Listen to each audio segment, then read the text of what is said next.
is a battlefront. A battlefront like no other in the long history of mankind's wars. This is an air front.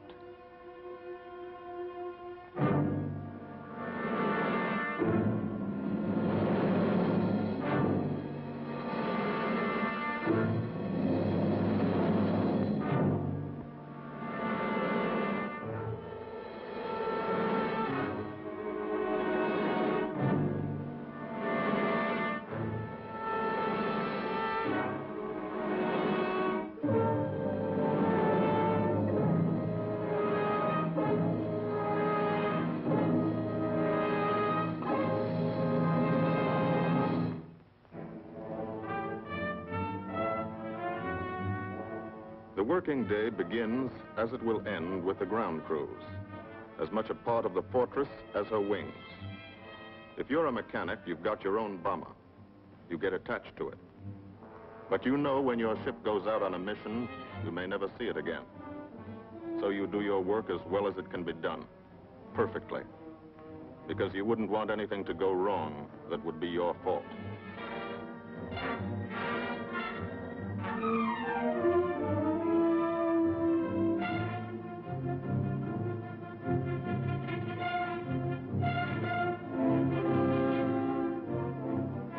Today, the bombs will be taken from these bomb dumps somewhere in England and delivered to specific points in Wilhelmshaven, Germany.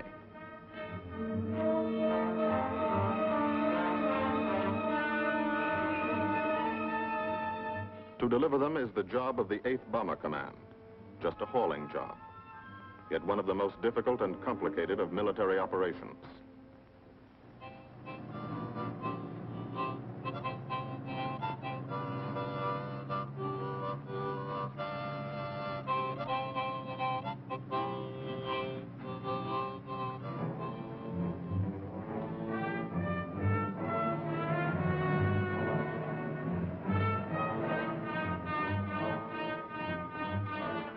General-purpose demolition bombs, impact velocity as high as 750 miles an hour, pierce 5 inches of armor plate, destroy a factory. Briefing at 0800. Pilots, bombardiers, and navigators take their places. The group commander, Colonel Stanley Ray, steps up to the target map, and for the first time, you learn where you're going. Sometimes your face turns white when you find out. Sometimes the feeling you won't come back tightens your insides. Not so long ago, you were sitting like this in a college or high school classroom, not listening too hard, perhaps even a little sleepy. But you listen here. And as you listen, you don't have time to think of yourself. Fear fades. You concentrate on the mission. Type of formation, assembly point, 0 hour, route to target, weather, enemy fighters, enemy flak. Route back home. If forced down in enemy territory, destroy equipment. If taken prisoner, give no information. Name, rank, and serial number. That's all.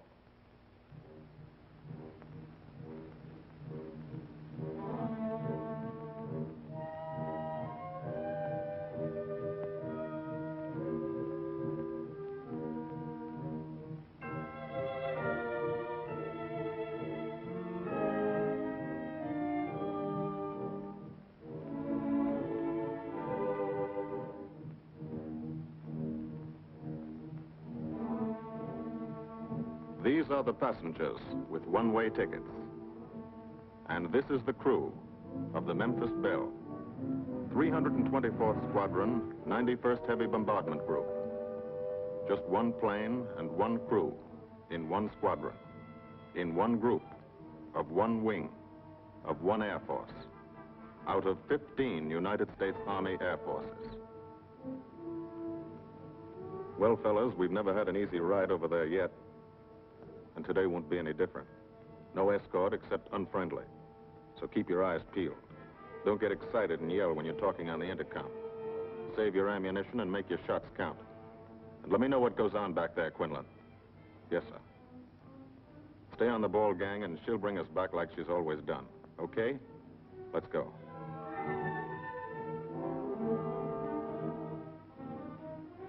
They have completed 24 missions, In this, the toughest theater of air war, the big league of sky fighting, their experience is priceless. And so, if the Memphis Belle comes back this afternoon, they will be sent to bring the vital lessons they have learned to thousands of aircrew men in training at home. Home is America.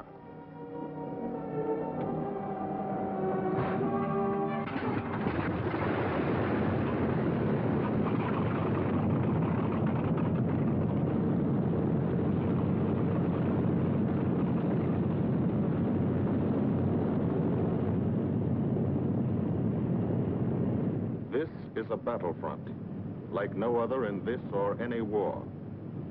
No monster armies, no booming cannon. Only the roaring engine sound of the bombers pounding through the quiet English countryside. This is an air front.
Of the Memphis Belle leave the soil of England for the 25th time.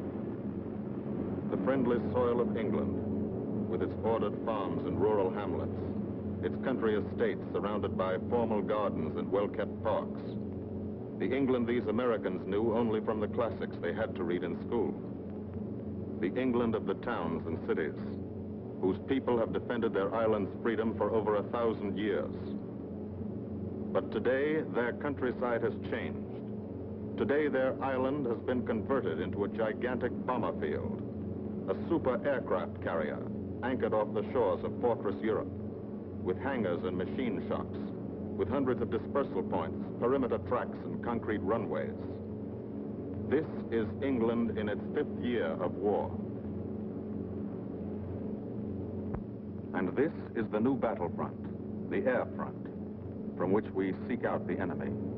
Not his infantry or his artillery, not his panzer divisions, but the greater menace, the industrial heart of his nation, the foundation on which the Nazi Empire and its armies stand, the power behind the German lust for conquest.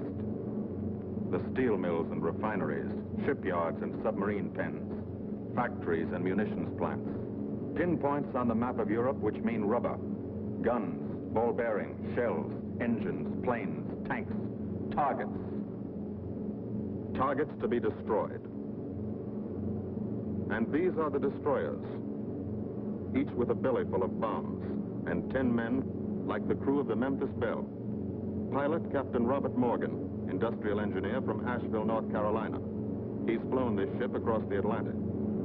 The other pilot, Captain Jim Verinis, business administration student at the University of Connecticut. Radio operator and gunner, Sergeant Bob Hanson, construction worker from Spokane, Washington. Navigator, Captain Chuck Layton, chemistry student at Ohio Wesleyan. Engineer and top turret gunner, Sergeant Harold Locke from Green Bay, Wisconsin. Used to be a stevedore. Besides keeping the Belle in order, he covers the sky above. Tail gunner, Sergeant John Quinlan of Yonkers, New York. Clerked for a carpet company, but he quit December 8, 1941. Ball turret gunner, Sergeant Cecil Scott. Firstman for a rubber company in Rahway, New Jersey. Pilot to crew, 10,000, put on oxygen. They're climbing higher now, 300 feet a minute. The strain on the planes and on the men is mounting. The rest of the crew, Bombardier Captain Vincent Evans, operated a fleet of trucks in Fort Worth, Texas.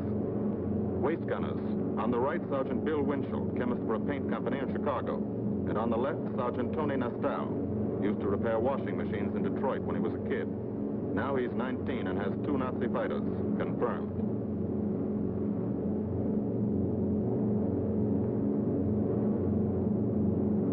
It takes all of a pilot's strength to keep a 30-ton fortress in tight formation. But the formation is the bomber's best defense against enemy fighters. The planes are deployed to uncover every gun, stepped up and down, echelon to the right and left, arranged to overcome the danger of gunners firing into friendly ships, arranged so concentrated cones of fire from the caliber 50 machine guns cover the sky for 1,000 yards in every direction.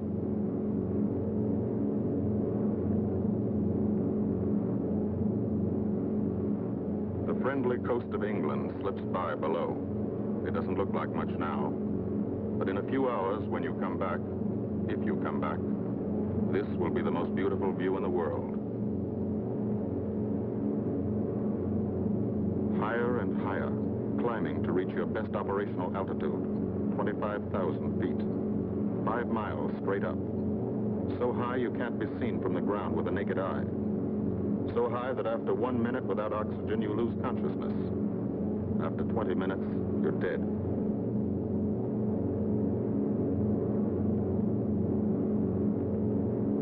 From now to the target, you go about your routine duties, plot your course, check your equipment, and wait, and think. Higher and colder. Temperature, 40 degrees, below zero. Take off your glove and you lose some fingers. You look out at the strange world beyond, reflections in plexiglass, like nothing you ever saw before, outside of a dream.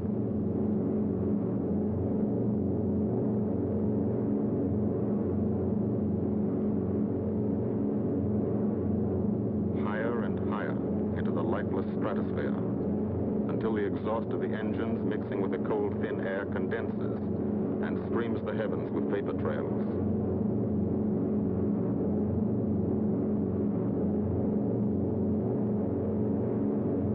To the men in the ships, they're far from beautiful, for they point like beckoning fingers to the formation, signposts in the sky for the enemy to spot us.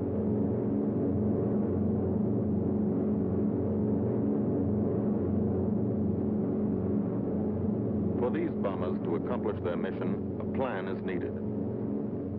Carefully worked out, timed to the minute. The job is to bomb Wilhelmshaven effectively and economically. The enemy is strong, skillful, determined to stop us. Here are his defenses. Airdromes, well dispersed. Each plane indicates a stoppo or squadron of fighters. Heavy anti-aircraft, highly trained and accurate, all along the coast and defending his vital installations. Radar to warn him of our coming.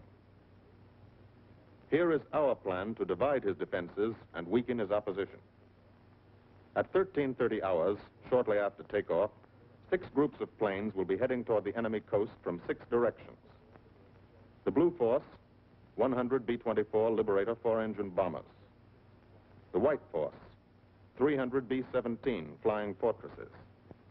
The Green Force, 300 B-17s with an escort of 6 squadrons of P-47 Thunderbolts. A force of B-26 Marauders, twin-engine medium bombers, with 6 squadrons of RAF Spitfires escorting. Almost 1,000 planes and over 8,000 men in the air. The enemy alerts all his aerodromes. But which is our main force? What are our targets? Where should the Nazi controllers send their fighters? It's our job to make them guess, and guess wrong. A half hour later, at 1400 hours, the Blue Force will be heading east across the North Sea, with the White Force following. These enemy fighters are tied down, waiting to meet them, and will not be able to attack the Green Force.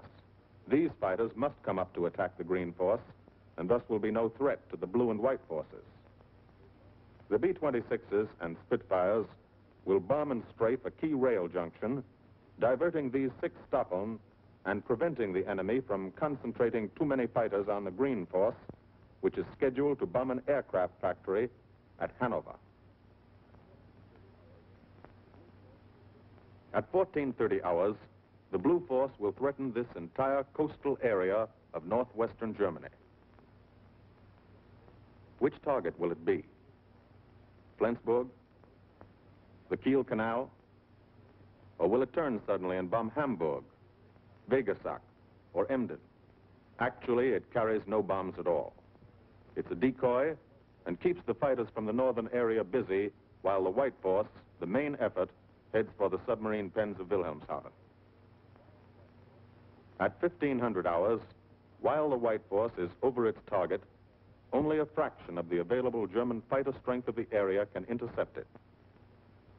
Because of the Blue Force diversion and the simultaneous bombing of Hanover by the Green Force. This is the plan of battle for today, drawn up by the Combined Operations Planning Committee and approved by the Commanding General. The White Force, lead group, low squadron. We've crossed the invisible line of enemy radar. The Hun is expecting us.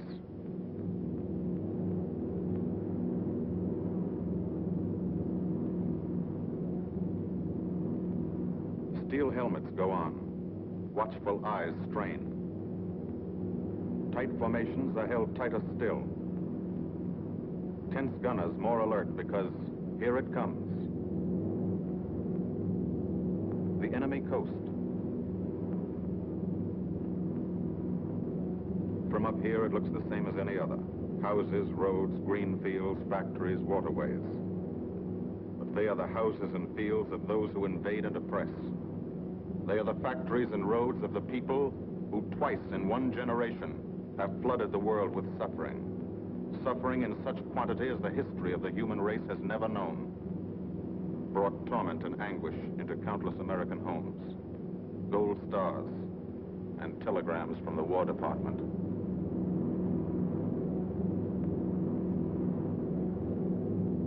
The first flak, just harmless-looking, silent puffs of smoke. Only each puff is a shell exploding, throwing shrapnel around the sky. Exactly the range, accurate flak by radio prediction. 5 miles down, Nazi anti-aircraft batteries have calculated the altitude, speed, and course. Where will the next one hit? You try not to be there.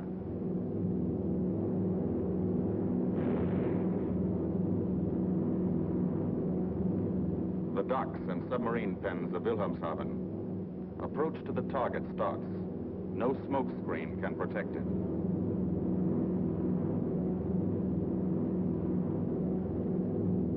Now the enemy knows the path of your approach and walls that path with a flak barrage, but you fly right through it. Flak so thick you can get out and walk on it.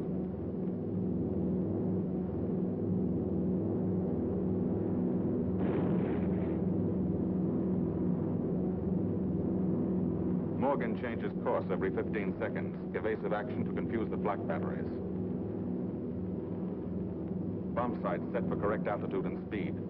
Bomb bay doors open. The bombing run begins. Pilot to bombardier. Okay, Vin, you've got it. Now Evans flies the Memphis Belle, controlling it through the bomb sight. And now we are most vulnerable. Committed to our bombing run, we can't dodge flak or fighters. Here's the first.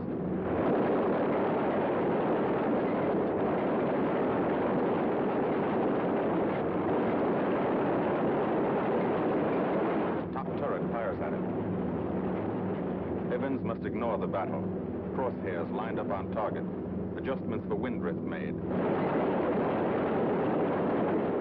Two more fighters diving from 9 o'clock. Flak now has the range too. They've hit this fort, but he keeps on his bombing run.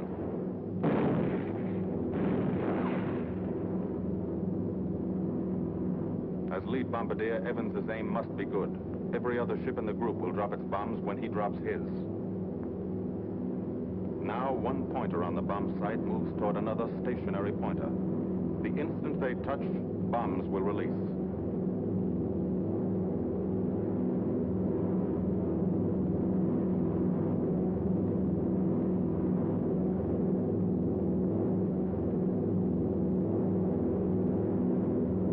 They touch. Bombs away.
First half of the mission is over, the easy half. Now to get home.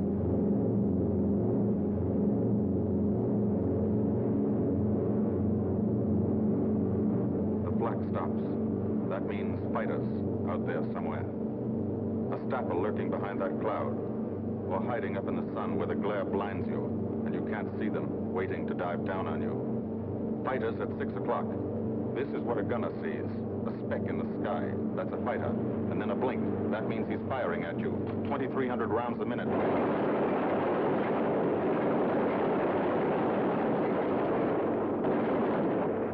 In a running battle, one of the most important instruments is the interphone. There's 4 of them. 1 o'clock high. They're coming around. Watch.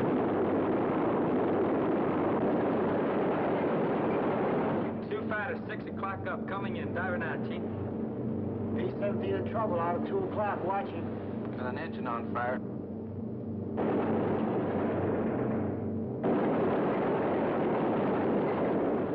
There's 2 more diving through the 94th. 3 planes, 9 o'clock, coming around.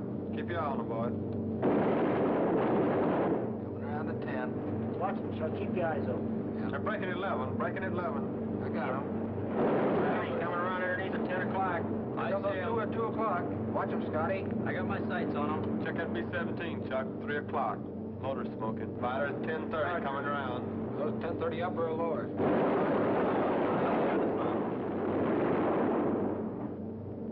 B-17 out of control at 3 o'clock.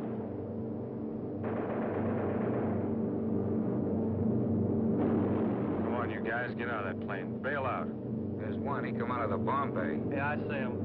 There's a tail gunner coming out. Watch out for fighters. Keep your eye on them, Bill. See any parachutes, Quinlan? Parachutes so black at 9 o'clock. 8 men still in that B-17. Come on, the rest of you guys. Get out of there. Come on, Belle. So far, there's 3 more shoots. Flak, 11 o'clock. Fighters, 6 o'clock. ME-109 at 3 o'clock. Keep after him, Mitchell. I see him. I'm on him. Come on, you son of a bitch.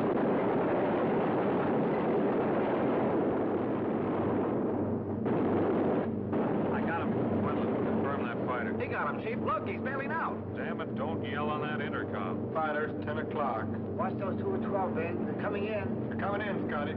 Get that ball turret on him. Save the ammunition as much as possible.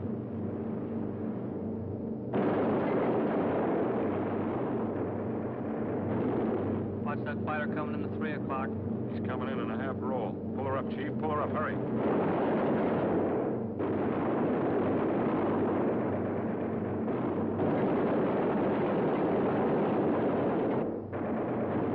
This fortress is hurt. Engine on fire, losing airspeed and altitude, drifting into the flak, alone and helpless. A straggler. In a minute, Nazi fighters will swarm in like buzzards for the kill. You can watch, but you can't go down to help. You keep your formation.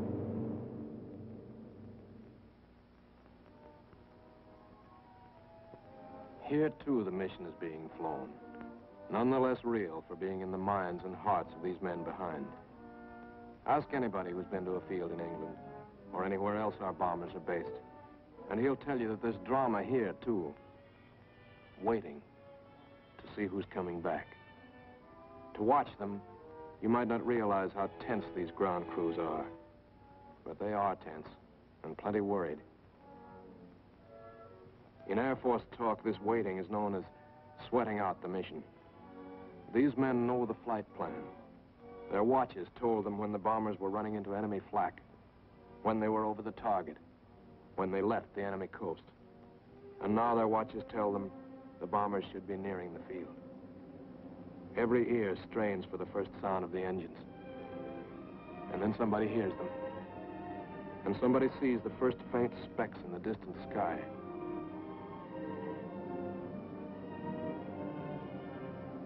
Every face turns to see and count. The watchers try to read the numbers on the ships. These planes have priority to land first. The colored flares mean wounded aboard. In the hospital window, these watching men know what that means. They know what it feels like to lie on a bouncing fortress floor for hundreds of miles through the frozen stratosphere in great pain, with the other men in your crew fighting to keep you alive until they hit the field. The field. Home. It'll be okay then, because there'll be medical care. The best, as soon as the wheels of your plane stop rolling.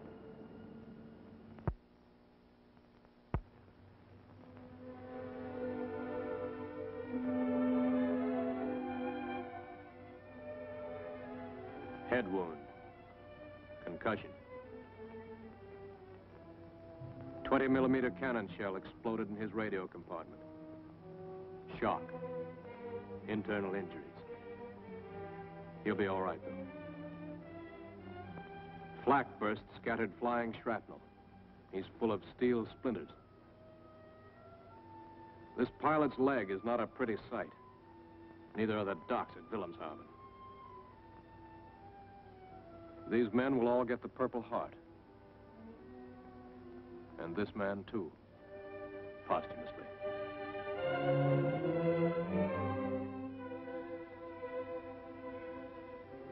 A transfusion right in the plane. This gunner's too weak to be moved. The new life-giving blood flowing into his veins might be the blood of a high school girl in Des Moines, a miner in Alabama, a movie star in Hollywood, or it might be your blood, whosever it is. Thanks.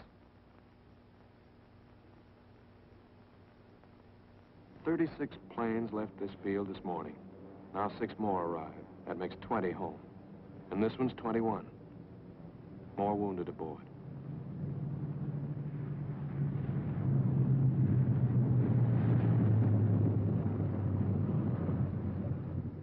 .22, coming in with his left inboard engine dead.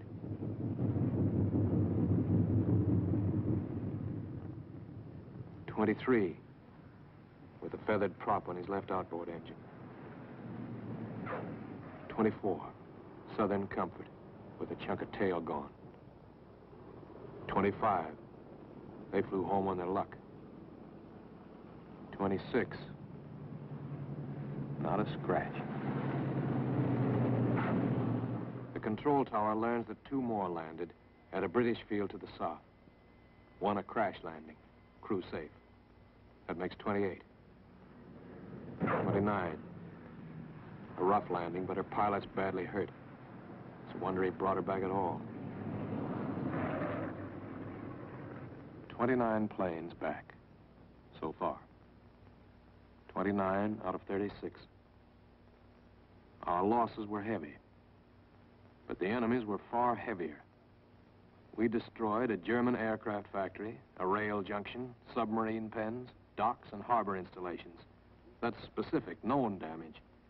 But who can tell the number of German torpedoes that will not be fired? The number of our convoys that will get through now? The soldiers and seamen's lives that will be saved? Or the battles that will be won instead of lost because of what these bombers and airmen did today?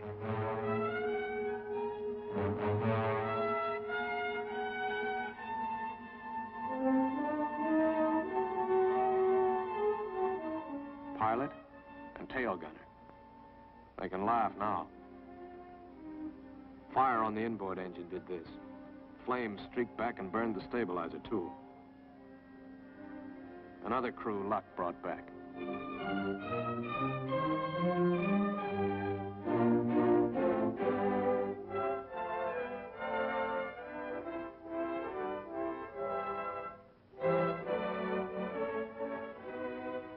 Here's old Belle.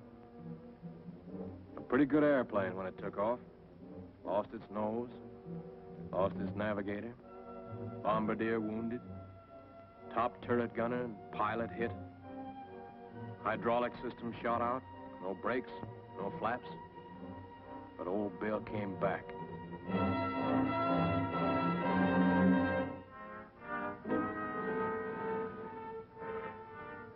Now, among the returned crew members, talk flows like a river, talking out every detail of the mission. These are the faces of combat, faces of Americans who have watched their comrades die, faces that can never forget the enemy, and they're in no mood to have their picture taken.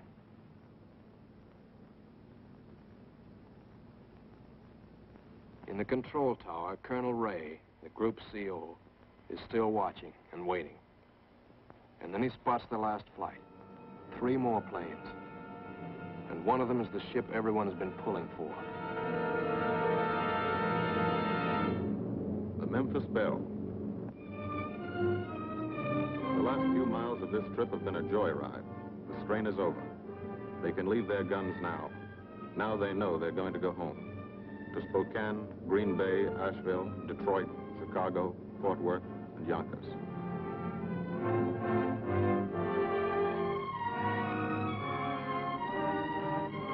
The Belle comes in for her landing. But first Morgan buzzes the field, cuts the grass with the giant fortress. It's against the rules, but this is a special occasion.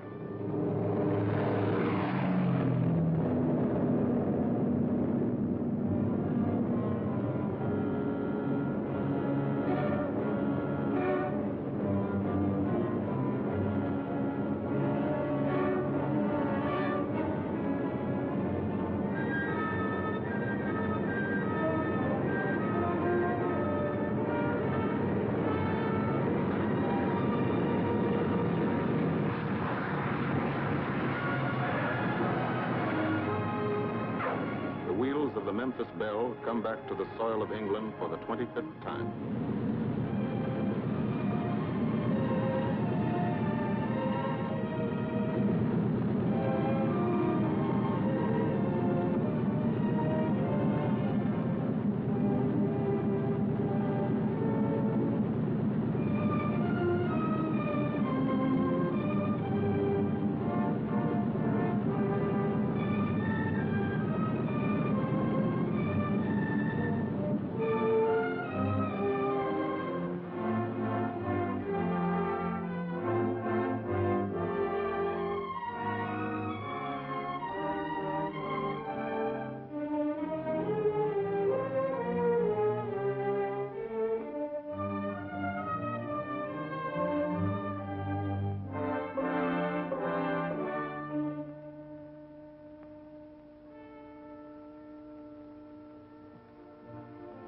This is a day they will never forget.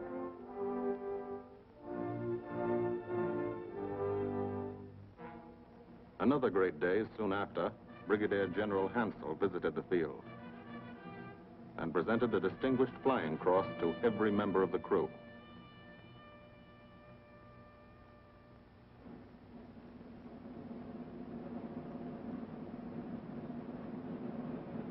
And then there was another day.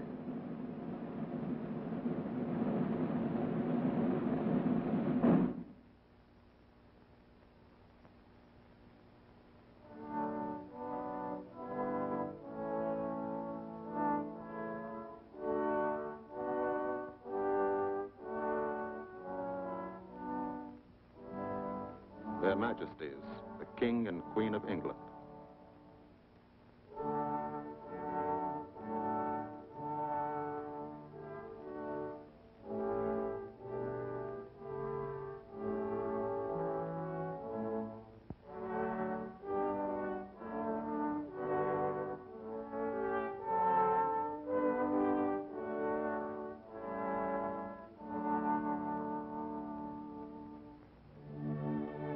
Johnny Quinlan never thought anything like this would happen to him when he left Yonkers.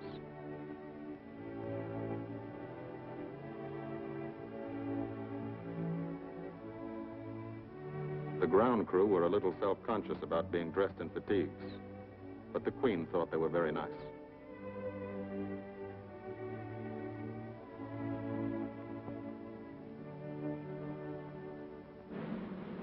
Finally, two more visitors came. General Acre, commanding the 8th Air Force, and General Devers, U.S. commander of the European Theater. The Belle crew received them in flying clothes, as General Acre read the order for what he called their 26th and most important mission. Return to America to train new crews and to tell the people what we're doing here. To thank them for their help and support and tell them to keep it up so we can keep it up. So we can bomb the enemy again and again and again until he has had enough. And then we can all come home.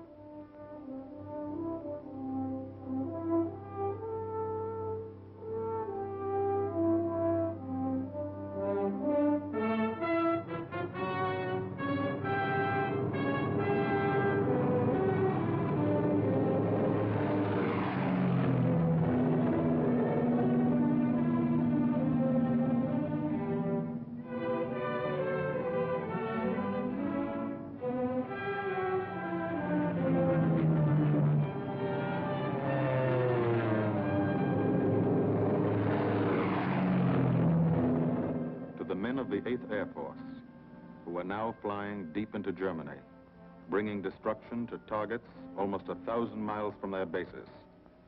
Destruction like this. And who have never once been turned back by the enemy. To those men, this film is gratefully dedicated.